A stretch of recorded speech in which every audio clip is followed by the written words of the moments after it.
Welcome to crypto code. உங்க அடுத்த பெரிய ப்ராஜெக்ட்க்கு பேக்எண்ட் செலக்ட் பண்ணணுமா?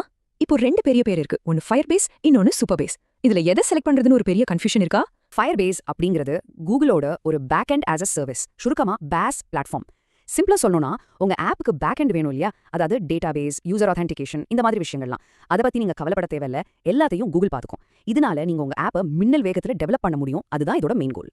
இதுல என்னெல்லாம் இருக்குன்னு பாத்தீங்கன்னா, யூசர் ஆத்தென்டிகேஷன் இருக்கு, அப்புறம் ஃபயர் ஸ்டோர்னு ஒரு NoSQL டேட்டாபேஸ் இருக்கு. இது ரொம்ப ஃபிளெக்சிபிள் ஆன டேட்டா மாடல்ஸ்க்கு சூப்பரா செட் ஆகும். அது மட்டும் இல்லாம புஷ் நோட்டிஃபிகேஷன்ஸ்க்கு ஃபயர்பேஸ் கிளவுட் மெசேஜிங், அதாவது FCM, அப்புறம் ஹோஸ்டிங்னு ஏகப்பட்ட ஃபீச்சர்ஸ் இருக்கு. சுருக்கமா சொன்னா, ஒரு ப்ராஜெக்ட்டை சட்டுன்னு ஆரம்பிச்சு வேகமா முடிக்கணும்னா ஃபயர்பேஸ் ஒரு சூப்பரான சாய்ஸ். சரி, இப்போ சீனியரை பார்த்தாச்சு.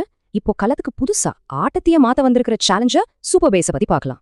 சூப்பர்பேஸ்ங்கிறது ஃபயர்பேஸ்க்கு ஒரு ஓபன் சோர்ஸ் ஆல்டர்னேட்டிவ். இதுதான் இங்க முக்கியமான வார்த்தை, ஓபன் சோர்ஸ். இதோட மிகப்பெரிய பலமே இது போஸ்ட்கிரஸ் டேட்டாபேஸ் மேல உருவாக்கப்பட்டதுதான். அது ஏன் அவ்வளோ பெரிய விஷயம்னு நான் அடுத்து சொல்றேன்.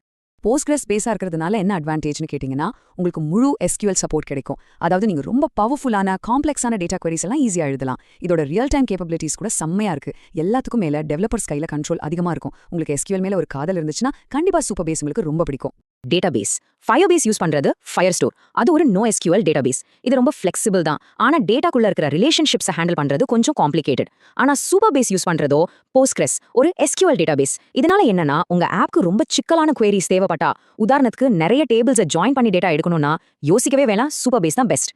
பிரைசிங் ஃபயர்பேஸ்ல ஒரு நல்ல ஃப்ரீ டியர் இருக்கு. ஆனா உங்க ஆப் வளர ஆரம்பிச்சிடுச்சுன்னா, நீங்க பண்ற ஒவ்வொரு ரீட் ரைட்க்கும் காசு. செலவு எங்கேயோ போடும், எதிர்பார்க்கவே முடியாது. ஆனா சூப்பர்பேஸோட பிரைசிங் ரொம்ப ப்ரிடிக்டபிள். என்ன வரும்னு நமக்கு முன்னாடியே தெரியும். ரொம்ப டிரான்ஸ்பரண்டா இருக்கும். மாசம் மாசம் பில் பார்த்து ஹார்ட் அட்டாக் வராது.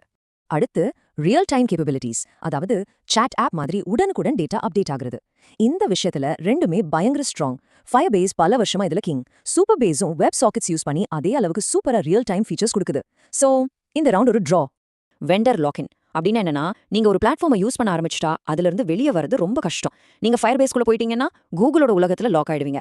நாளைக்கு வேற ஒரு பிளாட்ஃபார்முக்கு மாறணும்னு நினைச்சா அது பெரிய தலைவலியா இருக்கும், செலவும் அதிகமாயிடும். ஆனா சூப்பர்பேஸ் ஓப்பன் சோர்ஸ் அப்படிங்கறதால உங்களுக்கு அந்த பிரச்சனையே இல்ல. நீங்க எப்ப வேணாலும் உங்க டேட்டாவை எடுத்துட்டு வேற எங்க வேணாலும் போலாம். ஃபுல் ஃப்ரீடம் உங்க கையில. கடைசியா லேர்னிங் கர்வ், அதாவது கத்துக்கிறது எவ்வளோ ஈஸி. நீங்க ஒரு பிகினரா இருந்தா ஃபயர்பேஸ்ல ஸ்டார்ட் பண்றது ரொம்ப ரொம்ப சுலபம். டக்குன்னு வேலையை ஆரம்பிச்சிடலாம். ஆனா சூப்பர்பேஸ் யூஸ் பண்ணணும்னா உங்களுக்கு SQL பத்தி கொஞ்சம் தெரிஞ்சிருக்கணும். ஆனா அதுக்கு கிடைக்கிற கண்ட்ரோல் மற்றும் பவருக்கு முன்னாடி இது ஒரு பெரிய விஷயமே இல்ல. நான் இப்போதான் ஆரம்பிக்கிறேன், ஒரு பிகினர், இல்ல நான் ஒரு ஸ்டார்ட் அப் ஆரம்பிக்கிறேன், வேகமா ஒரு MVP, அதாவது ஒரு பேசிக் வெர்ஷன் ஆஃப் தி ஆப் செய்யணும் அப்படின்னு நினைச்சீங்கன்னா கண்ணை மூடிட்டு ஃபயர்பேஸை எடுங்க. ஆனா நான் ஒரு அட்வான்ஸ்ட் ஆப் பண்றேன், எனக்கு ஸ்கேலபிளா இருக்கணும், காம்ப்ளெக்ஸ் குவரிஸ் தேவை, ப்ராஜெக்டோட முழு கண்ட்ரோலும் என் கையில இருக்கணும் அப்படின்னு நினைச்சீங்கன்னா உங்களுக்கான பதில் சூப்பர்பேஸ் தான்.